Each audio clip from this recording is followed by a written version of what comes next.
Hello, everyone. Shane here, and this is Shane Holloway Show. We're doing a special edition where I'm going to be going over Dinesh D'Souza and Alex Jones debate. This one's an important one. I think the topics discussed will be isolationism versus non-isolationism, I guess, globalism, um, especially when it comes to topics like Israel and anti-Semitism and the fracturing of the right and uh, what's being called as MAGA civil war and all that stuff. So I think this is going to be a really important one. I'll be stopping to discuss and react to some things. Hopefully, we have some good insights. And yeah, let's get on. People are very, well, to use your word, anti-establishment.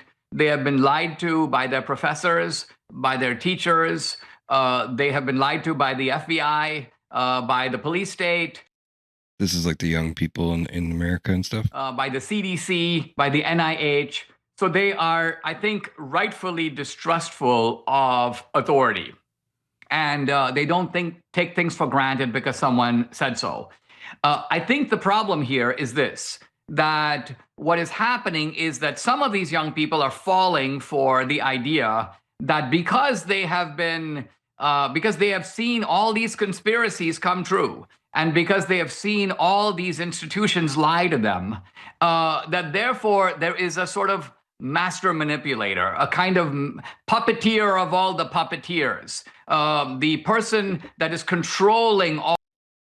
Not necessarily. I don't think he's talking about necessarily the idea of a deep state or the idea of a globalist class in general, but the idea that it's a small group of individuals that actually controls everything.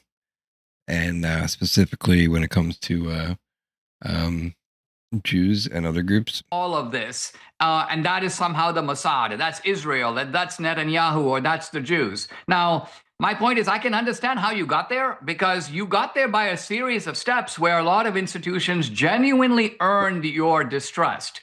But I don't think that move is the correct move. Now, I'm happy to debate it. This is not a case where I think that debate should be kind of restricted or shut down in any way.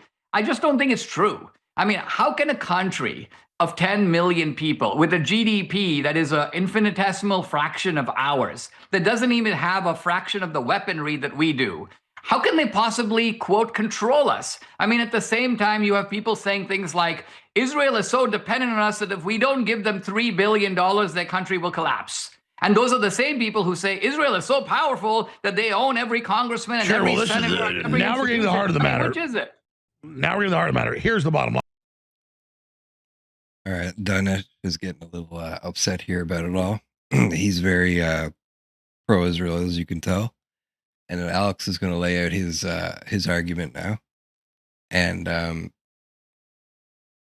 yeah, let's see what Alex has to say. I don't think he's like anti-Israel, but I would say he's more like pro-isolationism. Fine. The Democrats have record low approval rating, record low fundraising. They're falling apart. There's no doubt Netanyahu and the Israel lobby that backed Trump greatly, didn't get him in, but helped because he saw the left become so anti-Semitic. They're now saying, hey, we want to run things. They're not running things, but by that attempt, it makes the cliche somewhat true in people's brains. And so then they say, oh, that's it. When now we're allied with the left, making that the only issue. I totally agree with China and all the other factions, everything. Israel's just a sliver of that. But the Israel lobby is trying at least to bully its way around the Republican Party and doing it very threateningly and stupidly.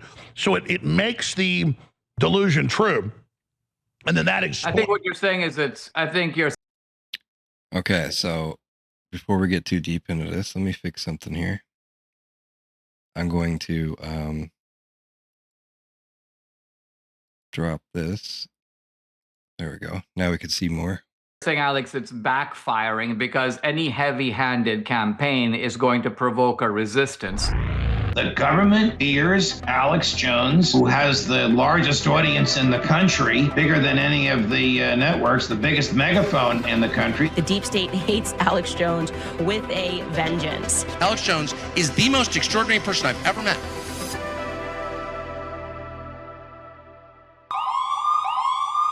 So we've got Alex Jones going to plug a show here now. If you want to support Alex Jones, you can go to the alexjonesstore.com.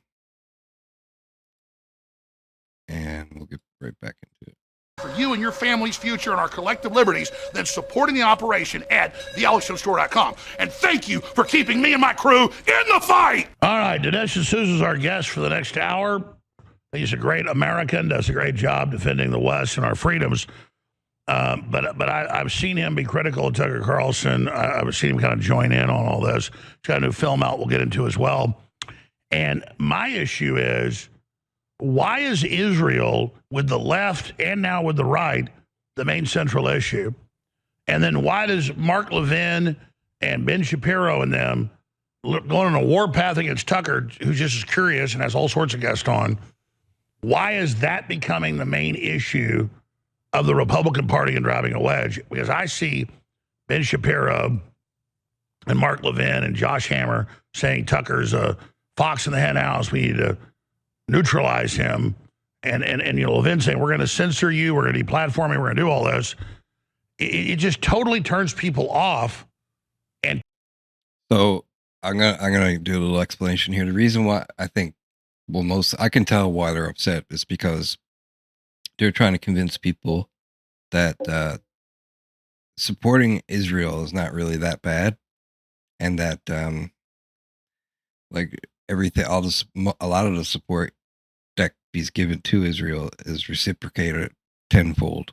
So they actually make money off of supporting Israel, and not only that, it helps keep everybody more safe, just because there's less terror around and other points that I won't go too deep into. So the reason why Mark Levin and all them are so upset with Tucker is because he keeps every episode, he platforms someone who's anti-Israel, but then he never platforms someone who's pro-Israel. And then he just in my mind, he kind of leads the questions in the direction that he wants to go. I mean, that's what an interviewer is supposed to do, but he's doing it in a sort of a way where he's leading the interviewee in a direction that they might not have went otherwise, or he's platforming them specifically for their point of view, which aligns with his point of view. Whereas they probably would like to see more people platformed that are pro-Israel on Tucker's platform, or have some kind of a debate where they can feel like their side is being heard. So that being said, you could probably say almost the exact opposite of the other side, the woke right, about Israel. So I'll let you guys decide after this listening to a debate turns people against Israel. I don't want Israel to be destroyed. I'm not pro Hamas and all this, but also understand Israel helped found Hamas. Netanyahu helped. That's what I like about Alex. He's not actually like a pro Hitler type. He's more of a, I guess, an isolationist, but at the same time, he's not radical. Fund Hamas. Now we have the former head Al-Qaeda guy at the White House yesterday. I understand that Syria was overthrown by the West before Trump got in, but it's just... And everything he's saying here is true. They did have he used to be the leader of Al-Qaeda until they took Syria, and now he's the leader of Syria.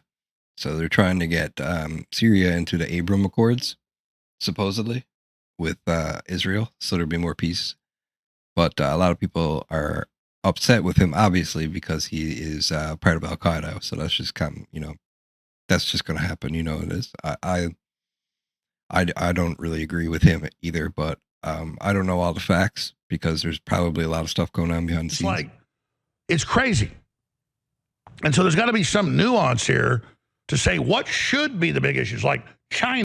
So this one right here, Tucker Carlson just hit a new low with this heinous betrayal of my friend Charlie Kirk, who is surely now rolling in his grave, Josh Hammer. So this, I guess Josh Hammer writes sometimes for the Daily Mail, but the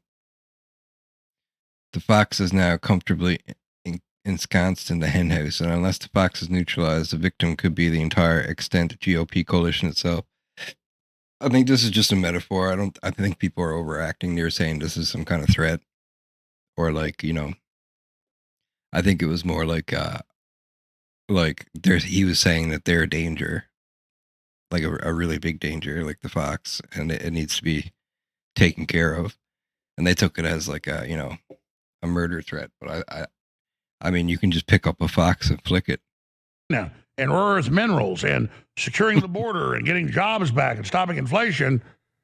But no matter what I do now on the left and all of its, Mandami and all its Israel's the devil thing, and then now a lot of populists, are reasonably mad about Israel first stuff, but it's not the main issue. And then Israel lobby comes in with the perfect way of I wanted a Streisand effect and make it the bigger issue. So I guess my argument's too sophisticated for some people. We're just supposed to mindlessly do whatever Netanyahu says, or we're supposed to be pro-home. So if you don't know what the Streisand effect is, I think Barbara Streisand tried to cover up something that happened, and then it ended up making everybody want to see it more. And it actually led to an even bigger scandal because she tried to cover it up, when if she didn't try to cover it up, it would have been a lot less people seeing it. And so they call it the Streisand effect. When you try to cover something up, it becomes more scandalous. Hamas, to me, this is a disaster, and it's becoming a major, infection point. And I don't want to put words in Dinesh's mouth. Maybe he can respond to this. I see him putting out videos criticizing Tucker, talking about demonic attack or whatever. But I mean, he's got a book out about prophecy here. I mean, Jesus talked about the principalities, and Paul, the powers of the air, the evil in high places. I mean, I think good versus evil is a real thing. So, Dinesh, I don't really have a debate with you because I think you're overall a great guy and I respect you. I think you come from things from a perspective of what you think's right. But I do think our identity as Americans is not Hamas, is not Islam, and is not Israel. And so I've been trying to, I got Nick Fuentes on Tucker. I've been trying to get Nick Fuentes, to see where all this goes. And he was attacking Tucker. And then he does an okay interview, just lets him talk. And now I feel like I blew up the munitions factory or something here. So there's a lot there. It's not simple talking points. It's complex. Where do you stand on this? What do you think America's main issue should be? You get where I'm going here. I didn't realize that Alex feels like he's the one who caused all this. For sure, Alex. And look, I think you and I have known each other a pretty long time. I think you know that I come right from the Reagan tradition straight to Trump. And I'm very much America first. And also, Israel has never been my issue. In other words, I just want to say there's a big difference between America first and America only. The same way it's a big difference between helping your ally and being a globalist, which is like an internationalist, like someone who's like wants to be in everybody's affairs at the same time, And the Americans are upset about it because it affects their country more than probably any other country, where they have, so much power since World War II and military bases across the world and all this responsibility. And now their quality of life is going down a little bit because of the economy and all this stuff. So I can see where they're coming from. And that's where most of the most radical political ideas came from, is from downtrodden people who had no other choice, or felt like they had no other choice, at least. 35 years in American politics. I've written about 20 books, not a single one of them, by the way, on Israel. I've made a bunch of documentary films. Almost all of them have been, in one way or another, the meaning of America. Obama, Hillary. No, that's fair to say. You're Mr. America. You've been back in America 100%. You're a big fan. Yeah. So my interest in Israel developed kind of in a. This is him with Ronald Reagan back in the day. Dinesh actually came over here as an immigrant came over to America, I should say.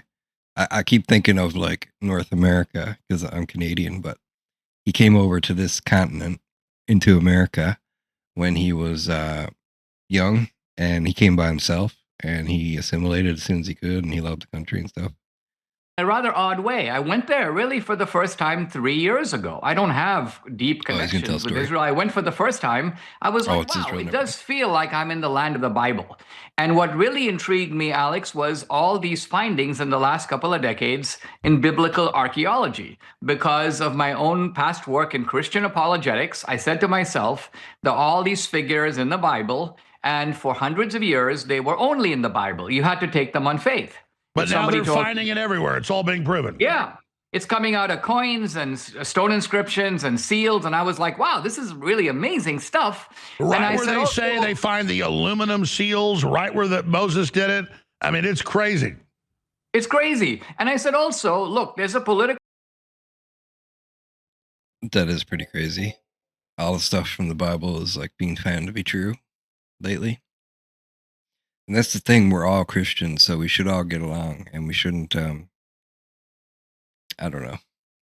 There is reasons to pick fights, but I think we should all work together instead of fighting, and stop being blaming one group collectively or another. Instead, we should just figure out who the problematic people are, and then fix the problem in a way that is best for everybody. lesson here, which is that whatever you want to argue about Israel, the Jews have been in this land for 3,500 years. There's no debating that, because here And are let's not debate, they have a very special place in God's plan. There you go. Now, what happens is I make a film about this, which enters the political only somewhat. I take Tucker Carlson's question that he asked of Ted Cruz, which was, hey, are the Jews of today the true descendants of the Jews in the Bible? And I said, let me put that question to Netanyahu. And so I did. And Netanyahu gave a very interesting answer, talking about his ancestors, and he did a little bit of a dunk on Tucker. And what I did was I thought, look, if I'm going to post that clip. I remember this. This was what? Oh, this was recent. I thought this was a long time ago. Archaeologists find Noah's Ark with groundbreaking radar discovery.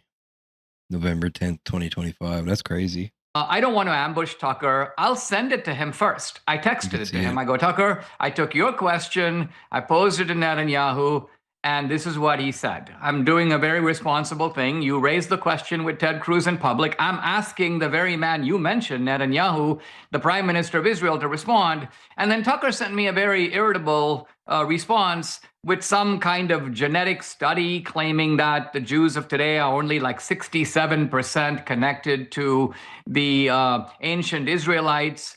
And I sort of scratch my head. I'm thinking to myself, well, we don't do this with any other people, right? I mean, Alex, you and I don't go around demanding that blacks today provide genetic studies to prove that they really are from Africa. And if they can't show that they're 100% from Africa, then they're not really Africans. I mean, this kind of thing is really weird.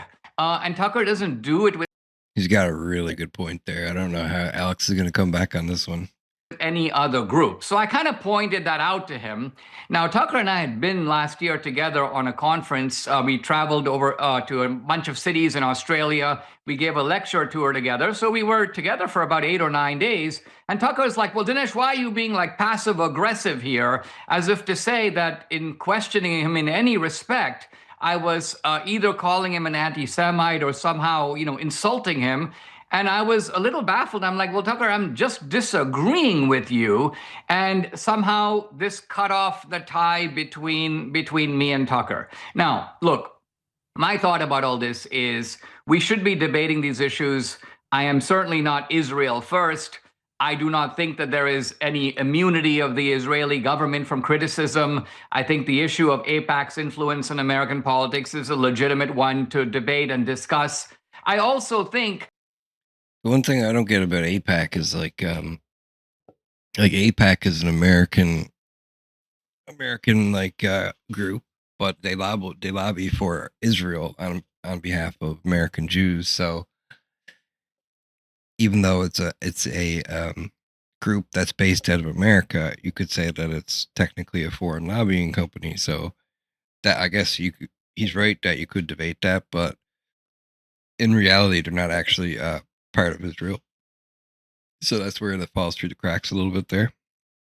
Just for people who don't know anything about this whole situation. that the polarization between the kind of Tucker and Candace camp on the one side and the Ben Shapiro camp on the other tends to force people into one or the other. I don't know if I belong squarely in either of those camps Well, that was either. my next question. Do you agree with me that because if I covered Israel all day, I'd have higher ratings. I don't do that. To me, there's so many other issues. I covered some. We're doing it right now. But you agree, though, this schism is not healthy.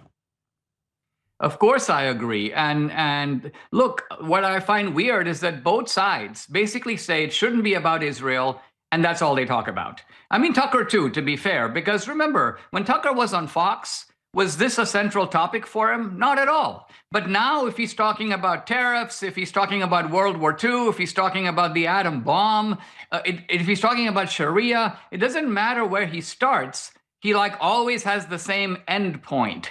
But I think that's where we are. So let's address this. Why is Israel the perennial now, the hottest topic? I don't think you disagree. It's like it's constant. I think it's because the left has somewhat has an unholy alliance / marriage with Islam, and so they're using each other to try and defeat the right and Christians as a whole in order to take power. Well, what's going to happen is the Islamists are going to forcibly take power from the left after they beat us. So, yeah, we got to be real careful here. Well, I think it's because the issue has bounced. And not just in America, all over. Like the West as a whole needs to be united. From Israel right back into the issue of what is MAGA? Like, what is America first? What do we as conservatives believe? Now, interestingly, if you go back to the Reagan years, there was a very clear sense of who we are, what do we believe, what do we stand for. In the Trump era, it's admittedly a lot less clear because Trump is less ideological than Reagan. As you mentioned, Trump will, he'll meet with Kim Jong-un, he'll sit down with the guy who's, the guy with the ISIS background who is now running Syria. Trump has no problem like sitting down and kind of strong-arming the guy and trying to figure out what he can get out of him. So we are in the Trump era in a less ideological era. And maybe for that reason, there are a lot of people on the right who are raising the question, like, what do we stand for? Is there anything that we have in common? Yeah, we're a big tent. Evidenced by the former leader of Al-Qaeda in Syria being the dictator. And I get the Democrats did it. I get they overthrew it. I get, Saudi Arabia has got to deal with us. But just the optics of, we all get groped at the airport over Al-Qaeda, and then now here's the former leader of it at the White House. I think that's what people are having. Yeah, I agree that it does look bad, and it is probably bad, and it's probably not going to work out very good. But all the countries are doing it as a whole. A problem. And I get Trump's pragmatically just dealing with what he has, but that's what we're talking about. Well, Reagan was pragmatic in the same way. Look, Reagan funded a bunch of Muslims who were fighting against the Soviet Union in Afghanistan, right? Not because he liked Muslims, but because he realized that the enemy of my enemy is my ally, at least in the short term. Trump recognizes that in the Middle East, both with the They're doing the same thing over here, but with the left against us. Abraham Accords, and now with the peace deal, it's nice to have some Muslims on your side. I mean, that's why he's always surrounded by Saudis and Emiratis and Bahrainis. He doesn't want to make this into a fight against Islam. And I think in that sense, he's right. No, clearly he's trying to get peace, which I think is laudable. So, but I don't think the public gets the sophistication of it. No, I agree. Now, look, let's come back for a moment to Tucker, and we don't need to focus on Tucker, but I do want to ask you. I mean, he's the big guy of the hour, Yeah, I think Tucker is the main guy just because with Candace, she's doing her thing. Look, I like Matt Gaetz. I go on his show all the time. I discuss with him these issues. So there's an open-minded discourse going on. Here's my question, and that is in the last really few weeks, Tucker has quite deliberately taken just a series of stances that any one by itself you could say, well, he's just thinking independently. But if you put them together, it's a very strange pattern, right? I mean, would you expect, let's just say 3 years? It seemed to have started when him and Pierce went over to Qatar. But I've also seen evidence that when Tucker lost his job, he needed startup money for his business, or he didn't need it, but he took it from a someone who is not a Christian. Starts with an M. So I don't know what their intentions were, or if they're good or bad or what, but it doesn't look good anyway, and it doesn't seem good, and he's not really explaining it well. years ago for Tucker to say something like, you know, Sharia law is not really that bad. I mean, that's not a Tucker thing to say, and yet he said it. Would you expect Tucker to say that the socialist narco-terrorist regime of Venezuela, look, my wife is Venezuelan, she rails about this all the time, that Maduro is, quote, a conservative? Well, I mean, Maduro is a conservative if you consider Osama bin Laden a conservative. Sure, well, I haven't seen the clip. I know you sent us one. It's like 3 seconds long. Tucker said Sharia law is not a big deal? Yeah, Tucker's basically said, well, listen, all these people are dunking on Sharia. He goes, wouldn't I like to live in a society where there's no crime, where it's all very peaceful and orderly? He goes, that's the Sharia law that they're complaining about. What's so bad about it? He totally did say that. And you can see Alex is like, there's no way he said that. Because even Alex knows how bad Sharia law is. About that. So I'm paraphrasing Tucker, obviously, but that's what he was getting at. And what I'm saying is, you know, yeah, if you want to live in a society where A, you chop people's arms and legs off, and B, where people who leave Islam are sentenced to death, you will get a very orderly and homogenous society, to be sure. But that's the ideology of ISIS. That's the ideology of I haven't seen the clip, but we'll find it and play it coming up. You should play the clip and listen to it carefully, and you'll be like, that's odd. Again, it's not based upon one thing. Then Tucker will go on to say something like, well, you know, maybe we should have not only allied with Hitler in World War II, but the really bad guy was Churchill. Now, again, I'm all for debating World War II. I'm not saying any of this should be a closed question, but it's a little. Dinesh is actually under exaggerating here, because he had a whole episode about it and a historian who made a podcast about it. So they talked about it in great detail, actually. And I mean, Joe Rogan did too, but Joe Rogan didn't do it Joe Rogan didn't have him on specifically to talk about just that one topic specifically. But it seemed like Tucker has people on for very specific things to help improve his points. A little surprising thing for Tucker to say, given or whoever's points, the intellectual tradition that Tucker and I are both. Yeah, but his angle, like this veteran of World War II, is that why did we fight it? Because now we've been turned over to Islam. I've seen that clip. He's specifically talking about not that Hitler, an endorsement of Hitler, but this is the guy that I did my video about too. The veterans' verdict: our sacrifices were squandered. Why did we fight this and we just turned ourselves over to Islam? Have you seen the clip of the World War II veteran?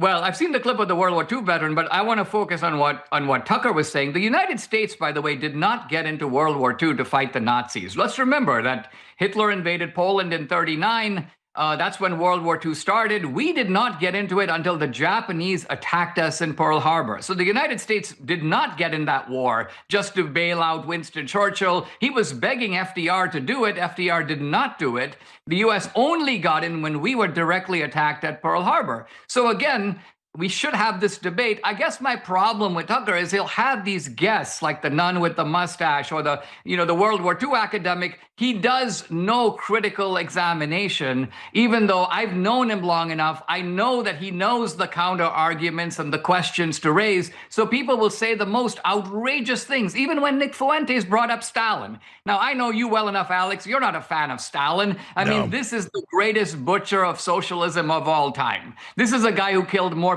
That's what I'm saying. I like Alex a lot more than I would like a Tucker or a Fuentes. And at least Alex is having he's like critically thinking about it, sort of. But he's also missing a lot of very important context, which Dinesh is expertly like targeting and almost breaking them down into talking points and using them in the debate in live time. And that's why Dinesh is a very important person to listen to in debates. And he actually debated Nick Fuentes too, and he tore Nick Fuentes apart, which I would suggest almost anyone who's a fan of debates watch. People than Hitler. How can somebody say, quote, I am a fan of Stalin, and the guy talking to him not go, wait, stop, hold on, did I hear you right? You actually approve of the greatest socialist butcher of all time? the sort of monster of the 20th century. Why is that? How would you defend that? But Tucker's like, interesting. We'll come back to that, and never does. So what I see it's the pattern with Tucker, I think, that I find disturbing. I don't want him in any way canceled or deplatformed. He has a huge platform and he'll continue to have it. I'm simply saying I don't agree with him. I don't think he really represents these days what we stand for in MAGA. Well, I think Tucker's just completely broken with the establishment. I think he's curious. And I think, well, let's get into Mark Levin and he's definitely broken out. And take him out like a weasel. Clearly, that's backfired on them. I mean, take him out like a weasel. He said facts. Oh, sorry. What do you see about that lobby coming after Tucker? Where does that go? Well, I must say, look, I don't approve of these kinds of cancellation campaigns. The crew actually brought it up here. See, Tucker Carlson's not promoting Sharia law. How do people even find this edgy and entertaining? Not even about Israel anymore. The man has become a total simp for Islamism. You can't even convince me Qatar has nothing to do with this. Alex, years back, when I was at the American Enterprise Institute, this is going back to the 1990s, and there was some controversy around Pat Buchanan, because Pat Buchanan was saying some things about Israel. And people would be coming around AEI with a big petition to get Pat Buchanan's syndicated column canceled. And Dinesh, will you sign?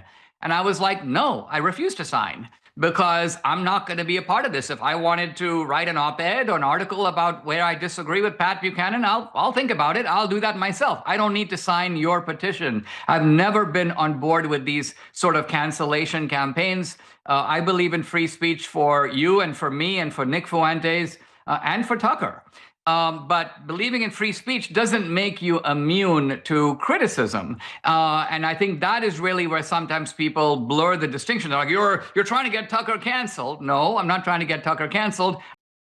It's actually hard for me to do comments on this because he expertly explains everything that he's talking about.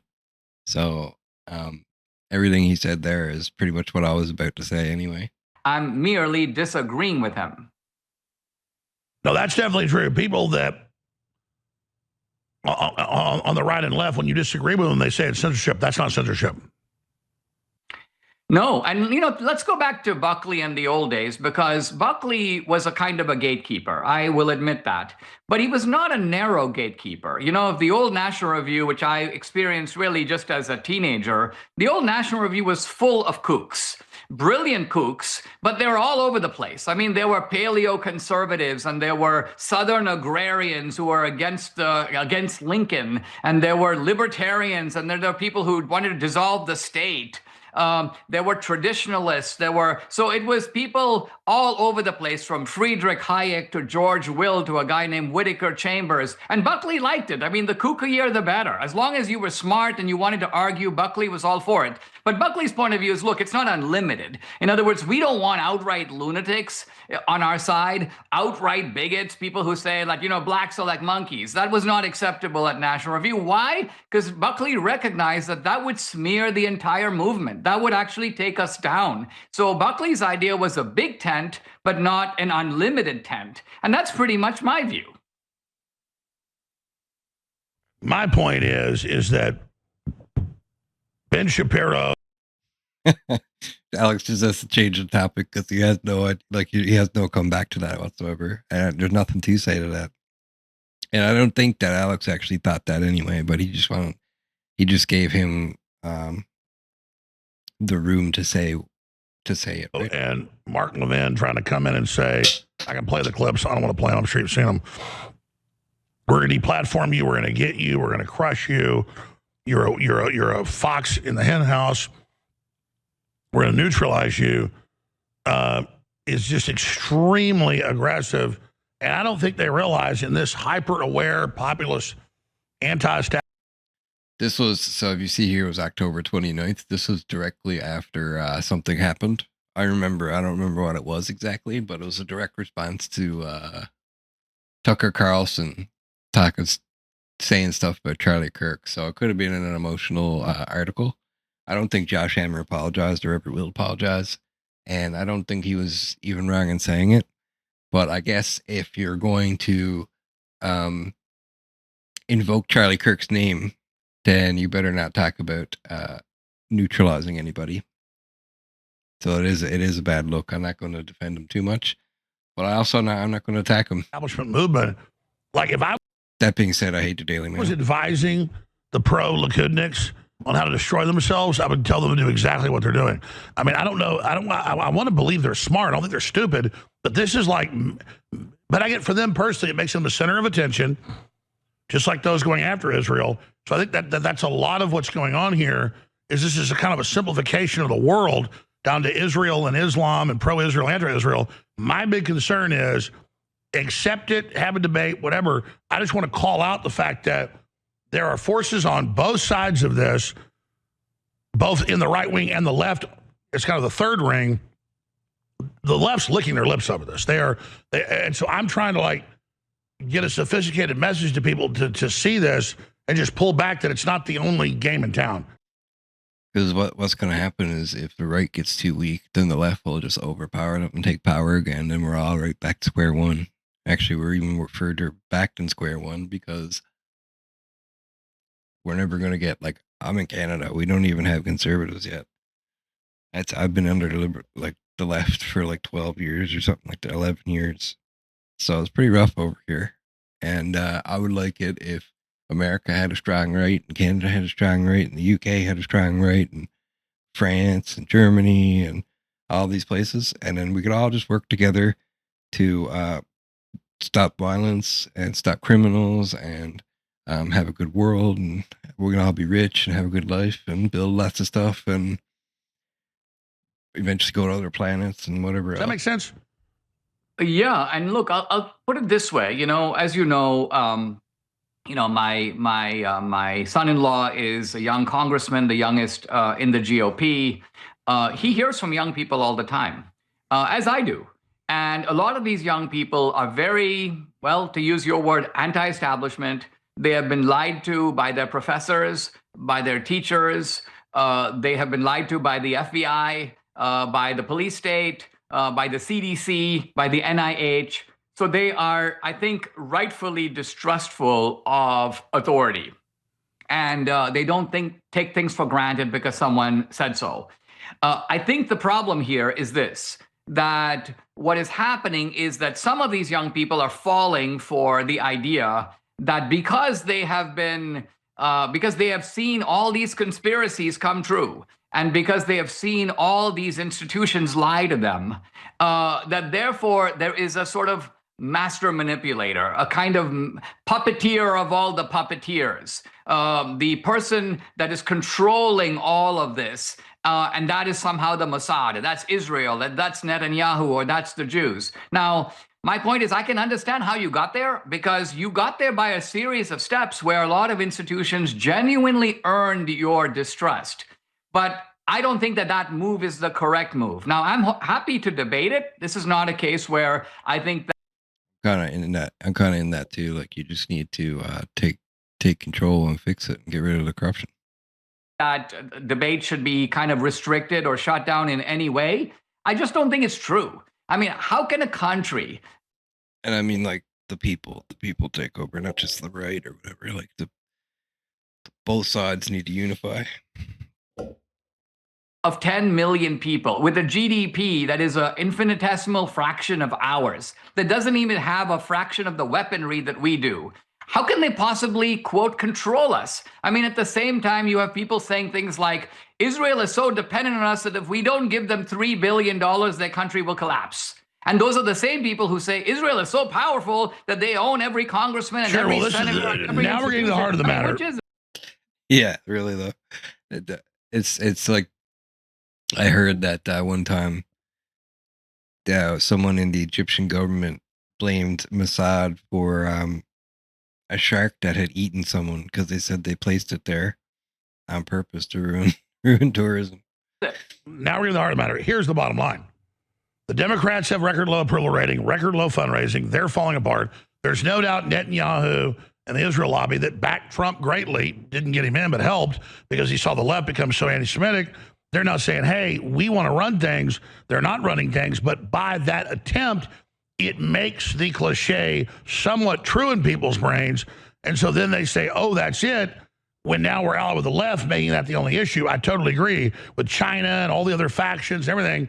Israel's just a sliver of that. But the Israel lobby is trying at least to bully its way around the Republican Party and doing it very threateningly and stupidly. So it makes the delusion. I like to see, like, what's he talking about there? What's Israel doing that's threatening conservative movement? True. And then that I think what you're saying is I think you're saying, Alex, it's backfiring because any heavy-handed campaign is going to provoke a resistance.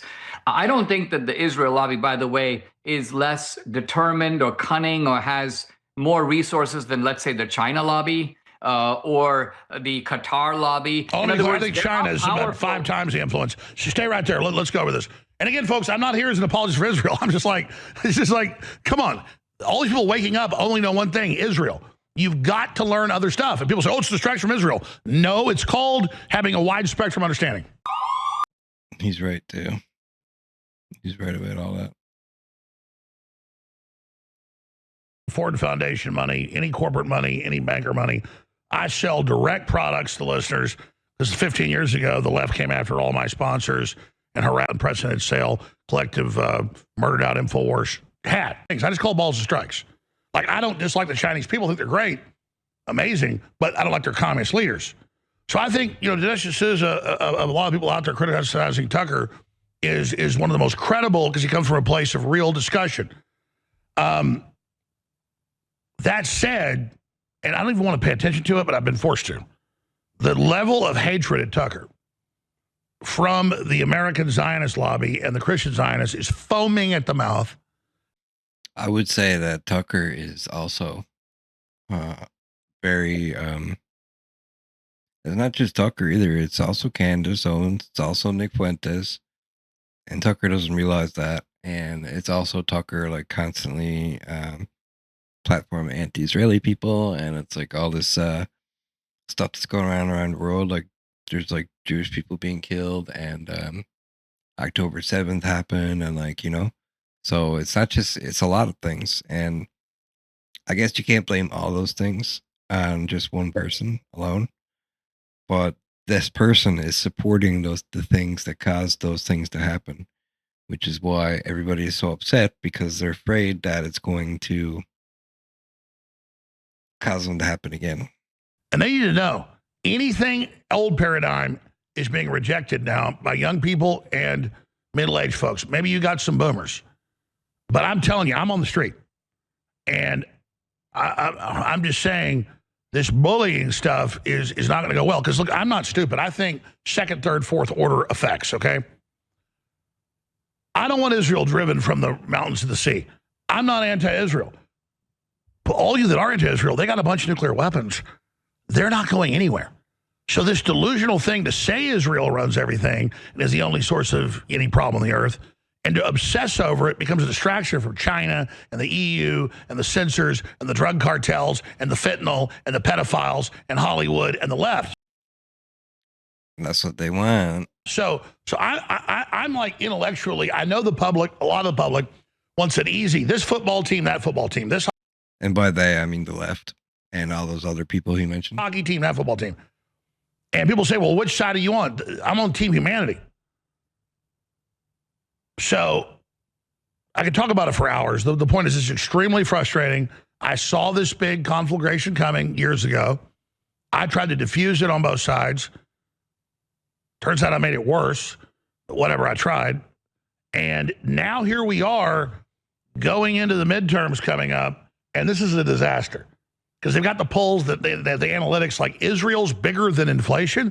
This is cuckoo town. This is like 8 million people or what.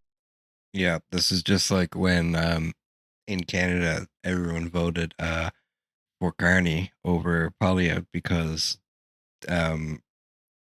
apparently Trump was a bigger problem in our country than inflation. And the same thing's going to happen in America if you're not careful, because everyone's going to vote for the anti-Israel group rather than the one that's going to fix the problems with the economy. Whatever. So, And I get it. Everybody gets to be a drama queen. Netanyahu gets to stay in power. Oh, we're under attack. And then the right, oh, we're under attack. And it's like everybody making this, like, how did this happen? It is spiritual. So here's the clip Dinesh is talking about of Tucker and Sharia law. Let's analyze it together. But you should know, Seth, that the real danger is Sharia law.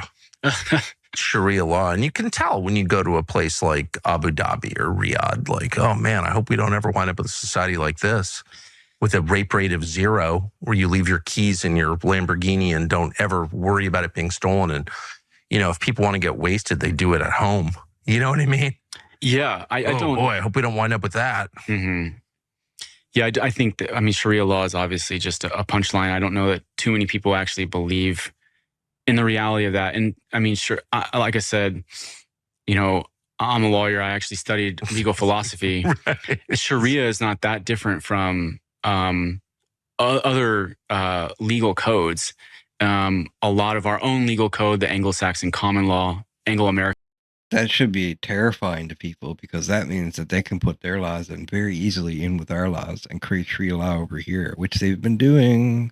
Michigan, Dearborn, London, New York City. Common law derives ultimately from religious authorities. Yeah, religious authority, but I mean, we stone women to death, throw gays off buildings. So Alex doesn't like that because he knows the truth, just like we all do. And the ones that know the truth are speaking out against all this, and like Dinesh and all the others. And then Alex can't help himself but tell the truth. So I'm hoping, I'm praying that this will like get through to him a little bit. I hadn't seen that clip. I get it. I've had those talks with Tucker. He's saying the left is even a bigger threat than Islam.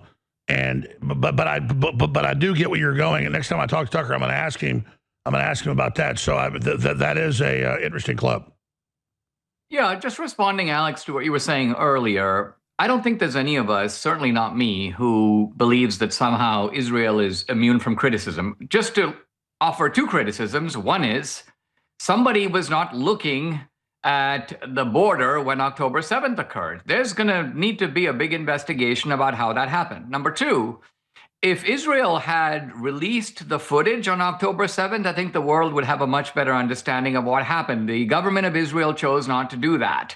Had Israel carpet bombed Gaza I had a respect for the victims and the families, though. on October 8th, I don't think that you would have gotten a whisper, or you. They actually want to release it, but the families don't want to, or maybe they think that their loved one's still alive or whatever. Probably got a whisper, but not. You would not have gotten the same complaints. But because the Israelis dragged it out over 2 years, they became more vulnerable to world criticism. So right here, I've just given you in 30 seconds 3 criticisms of Israel that I think should be made. And so this is not about giving Israel any kind of immunity. Second of all, if you were to ask me in America here to prioritize what the Trump administration should be focusing on, I would say, number 1, they should be focusing on prosecuting the bad guys in the Biden administration. There are a lot of them. There are only 1 or 2 of them that have been indicted. No, I agree. They're going to come back with the vengeances that they promised if they're not dealt with. They're the coup. I agree. Job number 1 is that. That's job number 1. Job number 2 is to go beyond rounding up just mere criminals to finding those 5 million people who came in under Biden under a kind of blatant wink, wink, or even open invitation, and send them back. I mean, all 5 million of them. And that is not being undertaken right now. And that is a key priority. A lot of other problems would solve themselves if we Yeah, I think all the illegals have to go back everywhere, unfortunately. did that. Then there are issues of housing. And you know, if they did something that they didn't deserve to be executed for, and sending them back causes them to be executed, then maybe in that certain case, we should make a deal or something. We have to figure out some kind of way to deal with it, and not just like let them run through the streets doing whatever they want, like barbarians. How do you buy a house today when homes that used to cost $200,000 now cost $650,000? And the Federal Reserve won't cut rates right. So I mean, I agree with those. So let's move to that next. Solutions for America, what the big issues are with Dinesh D'Souza and your new film. So I'm not saying this to the anti-Israel crowd, I'm being completely honest, or the pro-Israel crowd. How do we move away from the central issue? I mean, it is a central issue, which is totally insane. I mean, look, okay, I'm sorry 50,000 Gazans are dead, okay? And I'm sad thousands of Israelis are dead. You notice that nobody ever brings up Ukraine anymore, or how we're spending too much money in Ukraine or any of that stuff? But 1 million plus dead in Ukraine could destroy the world. Like, if you look at scales, it's not even, how do we extricate ourselves from the whole Israel debate when we've got Netanyahu and all his surrogates grandstanding because they want to play victim because it keeps him in power? I mean, clearly that's what, so how do we get out of this? Well, look, whatever Israel does and says, there are huge issues that are going on around the world. The persecution of Christians is going on right now in Sudan. It's going on in Nigeria. It's going on in Syria. I was really delighted to see Trump basically say, hey, listen, either you fix the problem in Nigeria or we're going to come in guns blazing. Now, again, some people hear that and they go, oh, is this going to be World War III? But Trump is not talking here about U.S. troop involvement. He's talking about sending in SEAL Team 6 for 4 days to clean up the problem. And if we're not going to stand with the Christians around the world, who are we actually going to stand with? I mean, are we or are we not a society on a Christian foundation? And are these or are these not our Christian brothers around the world? So I agree, Israel is part of a much bigger situation. Now, obviously, if you're the president, you have to have a foreign policy. I would love to, if that actually happened, not to put them in danger like that, but for it to just to hear that story if it actually happened. You can't say things like, forget about Israel, just focus on domestic problems, because Trump is dealing with international problems on many different fronts. But if you're telling me that domestic problems need to be a political priority, particularly going into the midterms, yeah, I agree with that 100%. Well, I want to play a clip of Trump here from yesterday, because I know MTG. She comes on all the time. She always says, I love Trump. Overall, 90+% good. She's only giving advice on what she thinks bad. Trump obviously doesn't see the clips. He believes the reporter and says, oh, she's an actress now. I don't know what happened to her. When all she does is preface that and she's trying to be fair. So, my issue is again, Trump needs to see things before he talks about it. But, overall, the point is that at least as populist, conservative, Christian, nationalist, I'm proud of our party and movement that we are introspective. We do debate. We do discuss. And every time I say one thing a week criticizing Trump, it's international media. Oh, Jones turns against Trump. And it's some edited 10-second clip. That's not what's happening. And so I think it's also important for conservatives to not get mad at an MTG when she levels things that she thinks are credible. A lot of it, I think is accurate. And don't eat our own like the left does, because we're not a cult. Here she is. Here's Trump. Meeting with the Syrian president earlier today, Marjorie Taylor Greene, who is a big ally of yours, said that she would rather see. I'm not sure where they're going with this. I know Marjorie Taylor Greene criticized Trump, and then Trump kind of got mad at her or talked trash about her. But I mean, that's kind of not that big of a deal. Not huge news. You focused on nonstop domestic policy meetings here at the White House instead of nonstop foreign policy meetings. What's your response to her saying that, and also saying that grocery prices are up and not down, as you've said? Yeah, so I don't know what happened to Marjorie. She's a nice woman, but I don't know what happened. She's lost her way, I think. But I have to view the presidency as a worldwide situation, not locally. I mean, we could have a world that's on fire where wars come to our shores very easily if you had a bad president. We had a horrible president, and we ended up with Russia, Ukraine, and we ended up with other disasters, too. Don't forget, I put out 8 wars, 9 to come. I think I'll get the other one taken care of, but I put out 8 wars. And look at the damage that Russia, Ukraine has done to us as a country. I mean, we spent $350 billion. We're not spending any money anymore. Now they pay us through NATO. I got NATO to go from 2% to 5%. Well, that's very important. When you're president, you really sort of have to watch over the world because you're going to be dragged into it. Otherwise, you're going to be dragged into a world war. I think if I weren't president, first of all, that war would have never happened if I was president. And if I weren't president, that war could have led to World War III. It won't. It's not going to anymore. But when I first got in, I said, wow, this situation could lead to World War III. And I got NATO together. I got everybody together.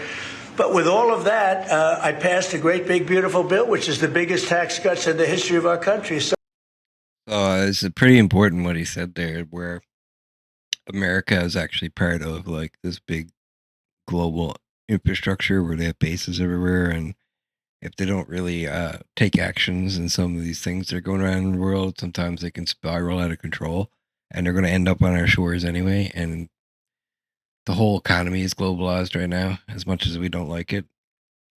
The only other option would be global blocks, where it'd be like a China block, a Russia block, and an America block, and only those countries could trade with each other, right?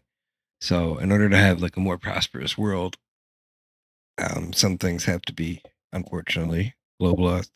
So when somebody like Marjorie Taylor Greene, who's now catering to the other side, I don't know what, I guess she's, got some kind of an act going, but I'm surprised at her.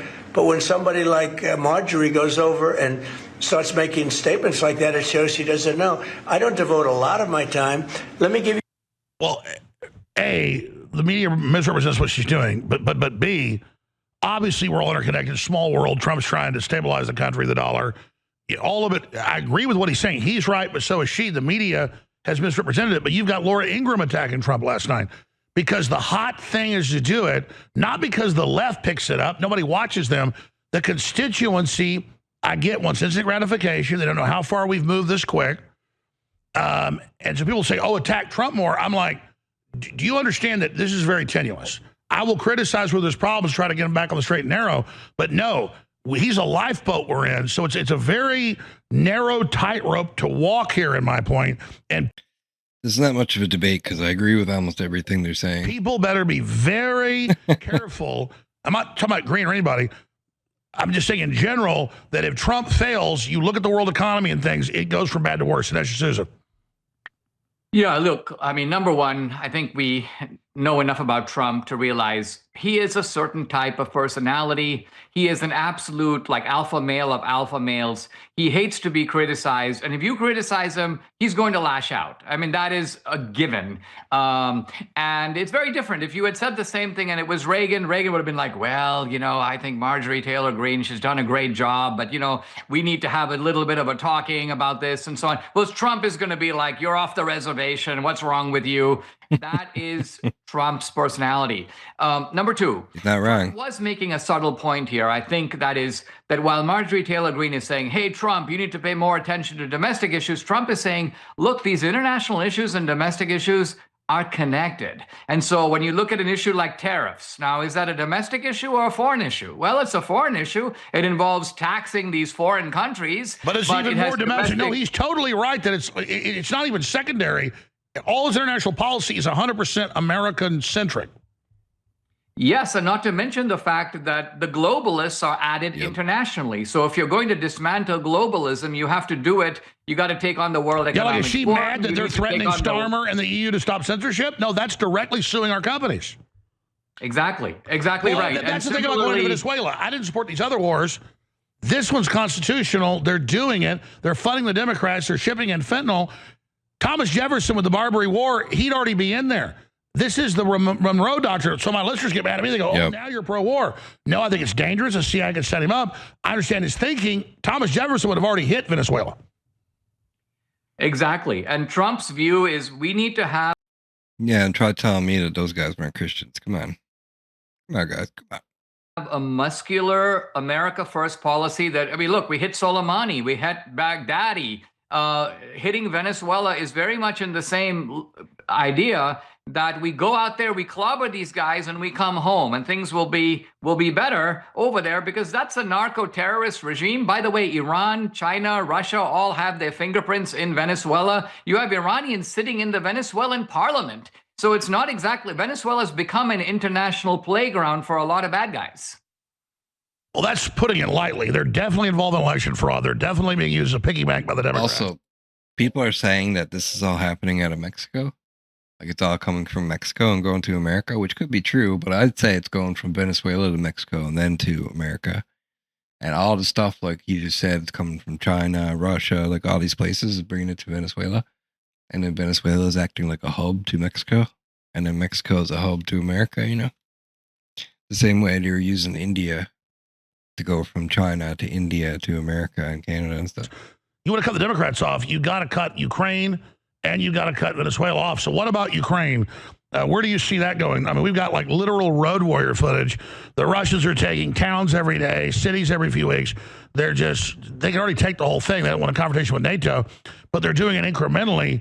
I'm not glad any of this happened, but Trump's trying to shut it down. Where do you see Ukraine going?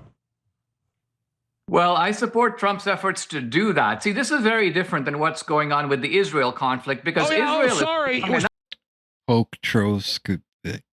know where that is. Let's get back to Israel. We're covering up. Exactly. We have 1 million plus dead, World War III, nuclear war on the table by all analysts. Let's apologize, Dinesh. We're moving away from Israel here. Let's move on. I'm being sarcastic. Yes. So what do you see? One of the biggest threats is obviously this Ukraine thing. Absolutely. Look, all I was about to say with Israel is that Israel can fight the terrorists simultaneously in Sudan, in Gaza, in Iran, and they've done the bulk of that fighting. By contrast, in Ukraine is more like an ant trying to take on an elephant, or maybe a Russian bear is maybe a better way to put it. The point is Ukraine cannot even survive without it being made a proxy war for NATO. And that's really what's been going on now. By the way, I wasn't criticizing you. I was agreeing with you. I was like, yeah, well, we should be talking the whole hour about Russia. Exactly. And I think Trump's issue here is how do you get... Yeah, like I would love to hear more about, like, Israel war's over. Why is everyone still arguing about Israel? You know what I mean? Let's deal with like what's going on in Ukraine, what's going on in Nigeria, what's going on in Syria, what's going on in Sudan, what's going on with the economy. Let's start with the economy. Not just the American economy, the Canadian economy, the UK economy. Let's get all of our stuff going again. You know, let's get this show on the road. Forget about Israel. Let Israel rebuild. We'll help them if they need it. That's it. Put that on the back burner until it's time to deal with it again, you know? Putin, who is basically now on a kind of victory march, how do you get him to relent? It's, you know, when somebody is seizing territory one on top of the other, they're not likely to want to stop. They're going to want to say, all right, Ukraine, well, you know, we got this war going. We're going to finish it on our terms. And so I think Trump is trying to figure out a way to make it in the interests of both parties to quit. Yeah, and I know Victoria Nuland and Obama and the Democrats started it and encircled Russia. Russia's not perfect. My concern is with the vitriol, with the Russian hardliners, where this wins if we're so weak. So I'm now entering the field house of how do we actually put pressure on Russia to stop. Yeah, normally we have limited tools to do that, right? We've already imposed all kinds of sanctions on Russia, so our economic leverage is pretty weak. We certainly don't want to deploy more military resources over there. We want to be pulling back. What I think they're doing is they're pressuring the people that are selling to Russia to make it even worse. So they can't pressure Russia directly, but they can pressure the people who are supporting Russia directly. So I think that's what's going on now. And I think Russia is like in a mad rush to push as far as they can before winter and before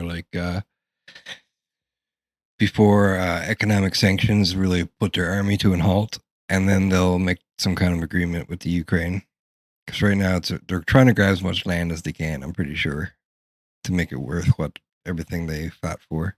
And not just Russia, Ukraine trying to grab as much land as they can too, probably. Because they both realize that they're not going to come to an agreement right away. And they probably won't be able to grab any land during the winter. So the agreement, if I were to guess, will come sometime soon in the winter. The problem, I think, for us is not just what's going on over there, but there is a powerful defense complex in the United States that profits immensely from these wars. They make hundreds of millions of dollars per day with these wars continuing. And so dismantling our own domestic kind of war complex is part of what the challenge that Trump is facing. And so MTG should be glad, which I know she is overall. But this is how, $300 million and all the rest of it. Absolutely, Trump's doing the right thing there. But like he said, he's ended 8 conflicts. This one is really, well, let me ask you this question. You have a lot of sources. NATO talks about this 250,000 man and woman thing they're going to send in. I don't know if they're going to blink. They're talking about $800 billion they're going to spend. Germany is now saying get ready for conscription of men and women. Russia nears biggest gains since Bakhmut. Putin max infantry taking over. I mean, this is. I just hope Russia doesn't get too giddy or high off of this, because this smells. Wait, what does it say? Germany could implement. Oh, wait, sorry. Where's my mess? Smells really dangerous. Germany could implement mandatory conscription to meet NATO targets. This is going to be a big story coming up. I need to start watching Alex Jones more again, because he knows what's going on real good. The Europeans really have lost their minds. And I say this because in the era of the Cold War, when you are actually dealing with a Soviet empire, all these European countries were sort of, they were weak. They wanted to make concessions. They wanted to make arms control deals. They had Stockholm Syndrome. Yeah, they had the nuclear freeze movement and the peace movement and disarm now. And now that we don't have a Soviet Union, now that we are in a post-Soviet era in Russia, suddenly the Europeans have become militaristic. They want to have conscription. So these people are, it's almost like they respond in the exact opposite way that reason and common sense tells you to. When they needed to be tough, they were not. Now that they don't need to be turning up the temperature, nevertheless, they're ready to do it. They're ready to go to fight. Well, I think that's because the EU's on the verge of collapse. They admit that. Their foreign ministers and their economic ministers say, our model's a 20-year war with Russia. We believe they'll never go nuclear, and we'll bankrupt them. Well, sorry, Russia's winning. So, oh, my God. And also, if you didn't hear, Trump actually made a criticism of, what's her name? Vanderlei, the leader of the, what's it called, movement? Or the European Union, the leader of the European Union. He was saying, if you're so for freedom for everybody and stuff, why don't you make your position elected by the people? So I should have covered that. That was a good one too. And then all Putin wants is a deal for no NATO expansion. They won't do that. So how do you see this ending? Well, I think this is a case where that deal is probably a good deal to make. It was not a good idea from the beginning to have Ukraine being invited to be part of the sort of NATO orbit. Look, if we had a Ukraine on our back door that was once part of the United States. Crazy. And was being heavily armed by our adversaries, we would be nervous. In that sense, Putin's reaction is not entirely surprising, given what has happened between the Europeans and Ukraine. And we know the history of the Russians. Once they commit, there's no going back. Exactly. And now it becomes an issue of national pride for Putin. And this is a war he does. Imagine if Putin fights with Ukraine to a draw. This would be like a heavyweight fighter getting in the ring with a lightweight and they have a draw. That's going to be humiliating for Putin. So I think, ironically, some of these issues like national pride come into play. Yeah, he's so right now about all this. This is basically what I was thinking. This is something that diplomatically you have to factor in. How do you get a treaty that also in some ways appeases Putin's ego? The problem is Zelensky won't even in NATO and their Northern Alliance won't even ever have a discussion.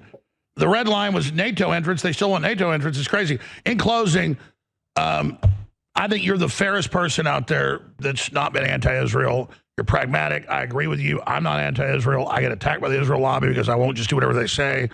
They are their own worst enemy. In closing, how is there a way to extricate ourselves and move on to the big domestic issues, the war issues? I guess we're not going to be able to get, Nick Fuentes and Mark Levin to stop or Candace. I think Tucker came this curiosity. He got bullied. He got mad. I don't think he's doing it on purpose, but he's a great guy in my view. But definitely this is. I agree with all that. The Tucker thing, I think Tucker does know what he's doing to a degree. I think he doesn't know how bad or what other people said or, how much they realized or how much things have been building up and then he's just piling the cherry on top, you know, and he doesn't realize he's putting the cherry on top. He just thinks that he's putting his views out there, you know. It's destructive for humanity. Is there any way to get this to stop? Because it seems to me like drama queen world where, you know, anti-Israel is the center of the world, pro-Israel is the center of the world, and it's not the center of the world. Look, I mean, as you know, I did a debate with Nick. I think with Nick, he likes to say outrageous things. I don't even think he's a real Nazi in the sense that he's not going to do the things the Nazis did. And I think you know that. Nick knows that. I know that. But well, he says all the time he's edgelording. He says he's being catty. Right. But the point is, you also have to remember that this is, in fact, a political millstone that will be hung around our neck. So if we basically start joking around with Nick and don't say, hey, Nick, listen, whatever you're saying, that's not what we stand for as Republicans. It's important to say that. Why? Because otherwise the Democrats are literally going to run commercials. It's not even that. It's like there's a big group of Jewish people. There's evangelical Christians. There's the Catholics aren't even too fond of that. Like, you know, they're trying to separate themselves from anti-Semitism. Like even the denominations of Christianity that are traditionally critical of Jews, even they wouldn't go this far or say any of this stuff, and they would definitely are going to try to distance themselves from it pretty quick. So it's going to be a lot of blowback, and if they don't do a clean cut of some of these people from the party, then what's going to happen is it's going to blow up in their faces, I think. And not only that, when they do a clean cut, these people are going to become even more downtrodden, and they might start their own political party. They might do something radical. Who knows? So this is going to be a very important situation coming up in the future. And not just America, it's going to be all over the West. In which you have Nick Fuentes saying, you know, listen, you know, Hitler was really a great guy. Stalin was really a great guy. And this will appear to be the position of MAGA or America First. They will wrap it around us. They will tie it around our neck. Sure, but what I'm saying is the pro-Likudniks know they're adding nitrous oxide to the fire. Like, they're not stupid. We do need, I think, in my view, it's really important to open up a discussion with young people where they're allowed to say, and Charlie was actually starting to do that, by the way, particularly toward the end. Say what you want. Let's hear it out. And let's see if we can have a movement without gatekeepers, or if we need gatekeepers, where are those lines to be drawn? That's the debate I think we have next. We've got some time to straighten this out before the midterms. I agree with you. We don't want this to continue indefinitely, but I think we can be mature enough to sort it out. I totally agree. Dinesh, I know you got to go, and I didn't hold this thing in to hold you over. We got a 2-minute break. I want to play the trailer for your new film, The Dragon's Prophecy, and I've got the book here with the new film. I'm a big fan of all your films. Watched all your films. I got to watch this. Can you 5 more minutes with us? Sure. All right. We're going to go to break. We're going to come back. Then the supposed January 6th mastermind, good friend I am, Blue Tincture, there's also a hint of biblical politics and history and the Bible. So some of the issues we've been talking about have deep roots. They go back to the ancient battles between the Israelites and the Philistines. There's also a hint of biblical prophecy in the film. So the website for the film, I want to mention that it is thedragonsprophecyfilm.com. It's streaming on multiple platforms. You can order DVDs. It's like the #1 DVD on Amazon. So it's out right. A friend of mine told me that Jonathan Kahn said he was really good. And then I started watching Dinesh D'Souza, and it turned out that Dinesh D'Souza is like working with him to make this. I guess I'm not really sure how they're working together, but it looked like his name was on the book. So I guess he wrote the book and Dinesh is turning it into a movie for him. Now, I'm going to watch it tonight. TheDragonsProphecy.com film? TheDragonsProphecyFilm.com. Yeah, watch it tonight. You'll really, I think, I'd love to hear what you think about it. We'll come back soon. Let's talk about it after I've watched it. Dinesh D'Souza, one more time. TheDragonsProphecyFilm.com. TheDragonsProphecyFilm.com. All right, we'll talk to you soon. Thank you so much. All right, guys. That's it for me. Thanks for watching. Check out Infowars, Alex Jones, Dinesh D'Souza stuff. Thanks for letting me use your content, Alex and Dinesh, if you do. And yeah, I enjoyed reacting to it and talking about this stuff. And I hope that you guys figure it out for all of us, because we're going to have the same issues here in Canada. And I think that UK is also having some of the same issues now, too. And it's even more complicated, or not more complicated, but it's harder to understand, I guess, because there's like 4 parties. And some of them are working together, some aren't, and you gotta know like where the alliances are and the hatreds. And yeah, so anyway, thanks for watching. Don't forget to leave a like, share, subscribe, and follow, and I'll see you guys next time. Peace.